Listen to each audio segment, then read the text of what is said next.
अस्सलाम वालेकुम अस्सलाम, ईद का है यारों ये प्यार। अस्सलाम वालेकुम अस्सलाम। ईद का रोज़ मुबारक हो जी।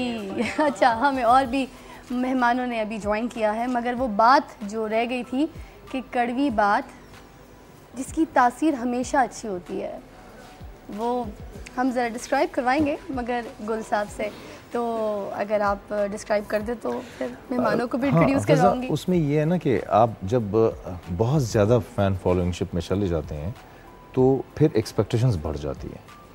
तो ऑब्वियसली जब ये एक चीज़ आपकी ऊपर चली जाती है और फिर जब आप नीचे आए लाइफ में, कभी कुछ चीज़ आपको ना मिले या वो अचीवमेंट जिसकी तरफ आप जा रहे हैं वो अनफॉर्चुनेटली उस जगह पे आप नहीं पहुंच पाए, तो ऑटोमेटिकली फिर आपको कोई एक ऐसा ट्रांस, एक ऐसी प्रॉब्लम हो जाती है जिससे इंसान जो है, मसलन हमारी एक आर्टिस्ट है रूही बानो, बहुत बड़ी आर्टिस्ट है, मतलब पाकिस्तान में उनका नेम बदल मैंने किसी फीमेल आर्टिस्ट में नहीं देखा आज तक। तो मैंने अभी थोड़ी देर पहले उनको ट्रांसमिशन भी देखा था इफ्तार की हमारी। हमने खो दिया उनको और धीरे धीरे खोया। ऐसे ही हमारे हाथों से बिल्कुल, अगर उनकी छोटी छोटी नीड्स, उनकी छोटी छोटी बातों को अगर हम फर्ज करें, फरामोश न करते, हुकूमत वक्त फरामोश न करती, जो भी कभी किसी भी वक्त में कोई भी हुकूमत रही, और वो जो इदारे जो फ़न की तरवीज चाहते हैं वो अगर ना उसे फरामोश करते, तो आज हम इस लेजेंड एक्ट्रेस से बहुत बड़ा काम कर रहे हैं। क्या बात है जी, बिल्कुल, नो डाउट। इसी तरह और बहुत सारे लोग हैं, मतलब मैं अगर उनका नाम गिनवाऊंगा, मतलब वहीद मुराद साहब हमसे चले गए, तो ये एक दुख है, एक बड़ा हरा सा दुख है जो कभी भी जो है ना ख़त्म नहीं होगा। तो मैं चाहता हूँ कि मैं अगर कभी किसी जगह पे जाऊँ या बैठूँ तो बस मुझे एक ख़ास चीज़ जो लोगों की है वो मुझे हासिल ना हो। मैं एक छोटी सी नज़र अगर उनकी मेरे लिए उठती है, प्यार है उनमें, तो वो ठीक है, मैं उनका बहुत शुक्रिया अदा करूँगा। लेकिन ये नहीं होगा कि मैं ओवर एक्सपेक्टेशंस दे दूँ किसी को, फिर मैं पूरी ना कर सकूँ और धड़म से नीचे में आ जाऊँ। तो बस ठीक है, मैं बाय चॉइस एक्टर हूँ, थोड़ा थोड़ा काम करता हूँ और खुशी से गुजार। क्या बात है। कुछ और मेहमानों से भी आपका तारुफ करवाती हूँ। हमें अभी और लोगों ने ज्वाइन किया है, फ्रेंड्स हैं मेरे बहुत अच्छे और मेरे हस्बैंड के, फवाद के, और क्या बात है आज हमारे शो में शामिल हैं। इनके लिए बहुत सारी बातें हैं कहने को, बहुत अवार्ड्स इन्होंने हासिल किए हैं। 2010 में भी बिजनेसमैन ऑफ द ईयर का प्राइम मिनिस्टर साहब ने इनको अवार्ड दिया था, और भी बहुत सारे अवार्ड हैं मगर इनकी ज़बानी सुनेंगे। हमारे साथ मौजूद हैं तारिक सादत साहब और अस्मा तारिक। इनके बारे में बताती चलूँ कि एक्मार ग्रुप के चेयरमैन भी हैं और जो डील करते हैं टेक्सटाइल मैन्युफैक्चरिंग में, टेक्सटाइल एक्सपोर्ट में, सॉफ्टवेयर में, और भी बहुत कुछ है। ज़रा ये आप खुद बताइए भाई, इतना बड़ा बिजनेस और इतनी कम उम्र ही ये सब कैसे संभाल लेते हैं। हमें शामिल कर लीजिए, हम सारे के सारे हैं, काफ़ी लोग आ जाते हैं हैं हमें रख ले भाई, इतना बड़ा बिजनेस माशाल्लाह। माइनिंग भी कुछ है, समथिंग ऑल दैट, हमें एलैबोरेट कीजिए अपने बिजनेस के बारे में। अच्छा, thank you first of all for inviting you know on your show, and बहुत बहुत ईद मुबारक। भाई हम तो पैसा देख के चुप कर गए। और इतने खूबसूरत सेट पे हम आए हुए हैं, it's very nice decorated, thank you. And उसमें बेसिकली आई हैव 3 कंपनीज माशाल्लाह, एंड एक है टेक्सटाइल्स। मैं टेक्सटाइल्स फैब्रिक्स बनाता हूँ, एक्सपोर्ट करता हूँ, एंड गारमेंट्स बनाता हूँ, एक्सपोर्ट करता हूँ, different brands like Tommy Hilfiger, Esprit, Zara, H&M. You must be wearing a lot of brands yourself. Of course, look at that. That's like, okay. And सारा जाता है like Europe and US, and then I have a company minerals की, I do mining. अच्छा, mining का आपने जब अभी जिक्र छेड़ दिया है तो माइनिंग के बारे में बोलती चलूँ कि ये इसके बारे में तो सुना है कि ये पाकिस्तान की तकदीर चेंज कर सकता है। Is that? मैं I feel कि पाकिस्तान, जिस तरह कहते हैं ना Saudi Arabia king of oil, मैं फील करता हूँ कि Pakistan can be the Saudi Arabia of minerals. मादनियात का सऊदी अरेबिया हम लोग बन सकते हैं, इतने ज़्यादा हैं, बलूचिस्तान भरा हुआ है और बहुत ज़्यादा, और ये हम खाली आप अगर इसको डिग करने में लग जाएं और इसको एक्सपोर्ट करें, आप भूल जाएंगे $1 अरब जो अमेरिका से आती है, $1 अरब जो एशियन डेवलपमेंट बैंक से आती है, उधर से जो हम भीख मांगते हैं जी। आज ईदी मांग रहे होते हैं, हेलो, हम लोग जो आदी हो गए हैं भीख मांगने के, and we pride in that actually. इसकी जरूरत नहीं है। हम basically I am in textiles, I love textiles, but textile से काफी ज्यादा गुना हमारे पास मादनियात हैं जो हम कर सकते हैं, पर अनफॉर्चुनेटली नहीं कर रहे। एंड हमारा actually Fiza what I feel is कि पूरे मुल्क में ऊपर से नीचे तक हर बंदा इतना मायूस हुआ है। पर थोड़ी सी गुल साहब की भी बात यही थी, यही जिक्र कर रहे थे। थोड़ी सी मैं आज क्योंकि ईद है, मैं थोड़ी सी एक होप देना चाहता हूँ। Oh wow, something Right? बड़ी स्पेशल बात करने जा रहे हैं, क्योंकि हम सबको इसी चीज की बहुत ज्यादा जरूरत है, शदीद। तो होप क्या है जी? एग्जैक्ट, देखिए होप में हमें थोड़ी सी प्राइड आनी चाहिए। Right.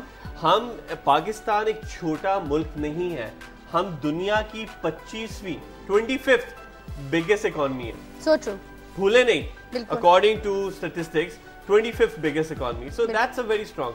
हम छठा बड़ा मुल्क है अकॉर्डिंग टू पॉपुलेशन, ह्यूज। बिल्कुल। एंड मैं क्योंकि बिजनेसमैन हूं, मैं हमेशा देखता हूं customers, you know, so you have 18 crore customers हमारे पास अंदर बैठे हुए हैं।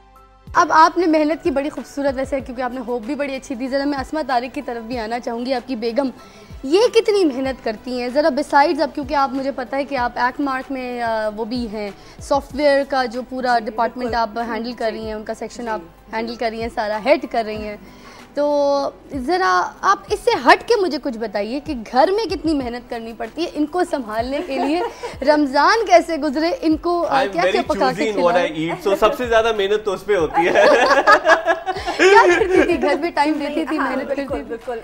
आई फील, मुझे खुद को ये फील होता है कि घर should be the first priority. वाह। और उसके बाद आप जो भी कर सकते हैं, आप में जितना पोटेंशियल है औरतों को वो ज़रूर करना चाहिए, लेकिन घर को नेग्लेक्ट ना होने दें। घर को नेग्लेक्ट नहीं होना चाहिए। तो ईद पे क्या आपकी प्रायोरिटी होती है कि इनके लिए सवैयां बनाएं, क्या पकाएं, क्या मेहमानदारियां, या फोन स्विच ऑफ करके बोलती है कि नहीं भाई ईद पे कोई नहीं आएगा प्लीज, मैं तो बंद कर रही हूँ? नहीं, ऐसा कुछ नहीं है। अल्लाह का शुक्र है कि बड़े मेहमान नवाज है और we like to meet people, बहुत सोशल हैं, ये खुद भी बहुत सोशल है और इनकी वजह से मैं भी बहुत सोशल हूँ। You cook normally? You cook? हाँ, I do. I love cooking, and he wants me to cook sometimes for him to make him feel ये तो बहुत special. जरूरी है ना, अब उनकी फरमाइश भी तो आपने पूरी क्या करनी किया है। जाए, होना चाहिए। नहीं, and I enjoy it, you know. I enjoy doing that. तो उसमें कोई आपकी ऐसा इसी खूबसूरत बात के साथ मैं चाहूँगी कुछ और भी मेहमान थोड़े से ऐड करें, क्योंकि हमने यहाँ पे कुछ गेम्स भी खेलने हैं, कुछ बात भी करनी है, कुछ चटपटी बातें भी होंगी,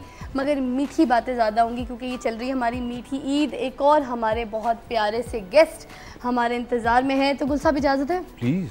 इजाज़त है? बिल्कुल। अच्छा, दो खूबसूरत गेस्ट हमारे साथ मौजूद हैं। पहले मैं दावत देना चाहूँगी फिल्म इंडस्ट्री से, क्योंकि खूबसूरती जो है पहले हम ज़रा दिखा दें, और फिर जो है टीवी इंडस्ट्री से एक हीरो हम बुलाएंगे। तो पहले ज़रा फिल्म की तरफ आती हूँ। एक मिसाल मैं आपको देती हूँ हमारे सेट पे एक बहुत अच्छे लड़के हैं, बहुत प्यारे से हमारे टीम के मेंबर भी है। तो उनको मैंने बताया, मैंने कहा you know Laila is coming. तो उन्होंने कहा वाओ अच्छा लैला जी इज़ कमिंग, मैं बड़ा फ़ैन हूँ उनका। मैंने कहा अच्छा ठीक है, तो उनके लिए गाना गाओगे? मैं लैला लैला चिल्लाऊंगा कुर्ता फाड़ के। कहता हूँ मैं, मुझे गाने की क्या ज़रूरत है, मैं कुर्ता फाड़ के बैठ जाऊँगा, वो खुद ही पहचान जाएंगी। ये बहुत प्यारे से हमारे मेंबर हैं हमारी टीम के, उनका नाम नहीं लूँगी वरना उसकी क्लास हो जाएगी। मैं लैला जी को बाद में उनका नाम कान में बता दूँगी, ठीक है ना? वैसे उनका नाम एस से शुरू होता है। तो वक्त हुआ चाहता है कि मैं एक सुपरस्टार हमारे यहाँ पे दावत दूँ, जो कि बहुत मेहनत करती हैं, बहुत प्यारी लगती हैं, खूबसूरत हैं। आइए जी आइए भाई, ना तड़पाइए अपनी ऑडियंस को। लैला ईद का रोज मुबारक। ईद मुबारक। कैसी है? आज तो जरा आप खड़े हो जाएं, दिखा दें सबको किसका ड्रेस पहना है सबसे पहले। Dress by Mehtab Jugnoos is from Islamabad. अब आपने घूम के भी दिखाना पड़ेगा जरा मुझे। Wow thank you so much Mehtab, आपने मुझे हेलो ईद पे इतना खूबसूरत बना दिया। और ये मेकओवर कितना खूबसूरत, ये किसने आपको सजाया? मेकओवर जो है Umar chill, he is my brother, अरे इज उमर फ्रॉम बहुत डेफलेक्स। प्यारा मेकअप करता है वाकई आपने से। करवाया उमर से? उमर से एक दो बार, और मतलब बेस्ट मेकअप, मुझे बहुत खूबसूरत मेकअप लगा। उमर ने, मेरे भाई ने मुझे इतना खूबसूरत बना दिया। ये भी भाई आपकी खुशकिस्मती है कि आपके भाई आपको तैयार कर देते हैं। अस्सलाम वालेकुम। गुल साहब।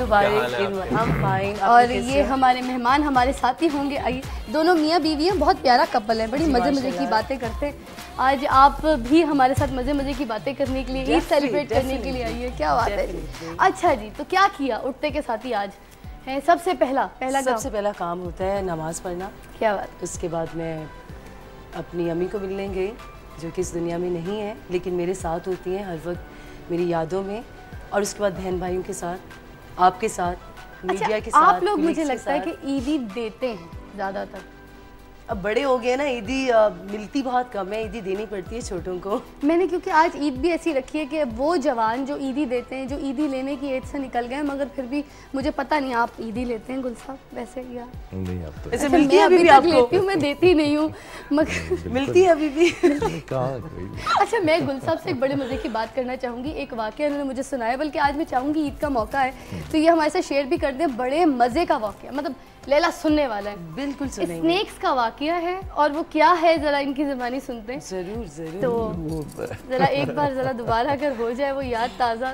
मैं तो डर गई थी। मेरा ख्याल है यही तो था कि बसंत थी, कुछ दोस्त आए हुए थे तो उन्होंने कहा कि चलते हैं। तो एक होटल की छत पे गुड्डी बुड्डी जो होती है वो जो शहर तो में, हाँ, बैठ के गाड़ी में चले गए तो वो भी पीछे बैठे हुए हैं। एक साहब जो थे वो अब सारे उतर गए तो एक नहीं उतर रहा था पीछे। तो मैंने कहा भाई आप आ जाओ ना, इसको लॉक भी करना है, चलते हैं ऊपर। तो कहने लगा कि 1 मिनट ठहर जाइएगा, कुछ ढूंढ रहा था। फिर मैंने कहा कि अब काफ़ी देर हो गई, 2, 4, 5 मिनट गुजर गए, क्या मसला क्या है? वो कहने लगा कि मेरा सांप इसमें रह गया। अभी सुनना। मैंने उसे कहा कि वो कौन सा प्लास्टिक वाला है या सही जेन्युइन ओरिजिनल है? कहने लगा ओरिजिनल सांप है, छोटा सा। अब मेरे लिए तो अजाब बन गई ना मेरी गाड़ी के, मैं अब इसमें किस तरह बैठूं? उसकी तलाशी भी। सांप का तो नाम सुन के ही दहशत सा जी, खौफ हो दहशत। जाता है। इनकी गाड़ी में, इनकी गाड़ी में। वो जब भी- उस वक्त आपका हाल क्या होगा जब आपने सुना है? नहीं, वो मुझे उसका फिक्र नहीं था, मुझे ये फिक्र था कि अब मैं जाऊंगा, इसको किस तरह, गाड़ी को किस तरह लेके जाऊंगा। ये तो मैं नहीं ले जा सकता गाड़ी। फिर एक दिन उसने वो सांप वाम तो बाद में पता नहीं निकला क्या पोजीशन थी वो तो अभी तो नहीं है गाड़ी में। क्योंकि हम आपके साथ ही जाएंगे आपकी गाड़ी में। गलती से ड्रॉप नहीं मांगे। उसके बाद उन्होंने मुझे खाने पे बुलाया तो मैं उसके उनके काफी घर चला बाद तक गया। खाने पे कुछ गए। दिनों बाद मुझे भूल गया था कि ये खाना वाना खा रहे थे हम लोग, तो बीच में ये साहब कहीं उठ के चले गए। वापस आए तो कुछ चीज़ें वो खींच रहे हैं, देख रहे हैं चीज़ों को। मैंने कहा क्या मसला है, क्या फोन वोन गुम हो गया? कहता नहीं, वो यहाँ मैंने एक सांप रखा हुआ है। ये कौन सा सांप है? मैंने कहा ये सांप का है। ये नूडल समझ के खा गए होंगे। अच्छा, आगे आगे और है बड़े मजे का, वो आगे तक भी लेके जाइए। वो फिर निकल आए सांप इधर उधर से, सही वाला। वो ओरिजिनल थे उस और बंदे वो के जो पास। आप जिसके आपके बराबर में जो ड्रॉ थी जिसमें सांपों का कोई गुच्छा तो था। वो खींचा उसने ना, तो उसमें रखे हुए थे 2-3 छोटे-छोटे उधर भी पड़े थे। ड्रॉ के इन अंदर छोटे सांप। मतलब हाँ, कितने हाँ। छोटे? और ये उनके पास बैठे छोटे-छोटे मैं इस वक्त इनके पास बैठा हूँ, पता चलेंगे जेब की पॉकेट में से निकल रहा है एक सांप। अच्छा, इनके उस दोस्त ने कहा कि मैं जेब में मैंने रख ताल्लुक तर्क कर दिया उसके साथ, फिर दोस्ती खत्म कर दी कि भाई तुम तो सांपों वाले आदमी, इंसानों वाले क्या आदमी। उसको शौक था सांप रखने का? हाँ, वो कोई है इस तरह का बंदा।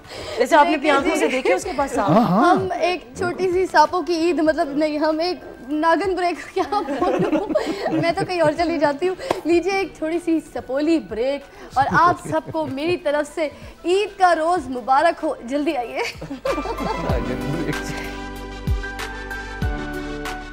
ईद का त्योहार है, खुशियों का है त्योहार, ना तेरा है ना मेरा है, ये सबका है त्योहार।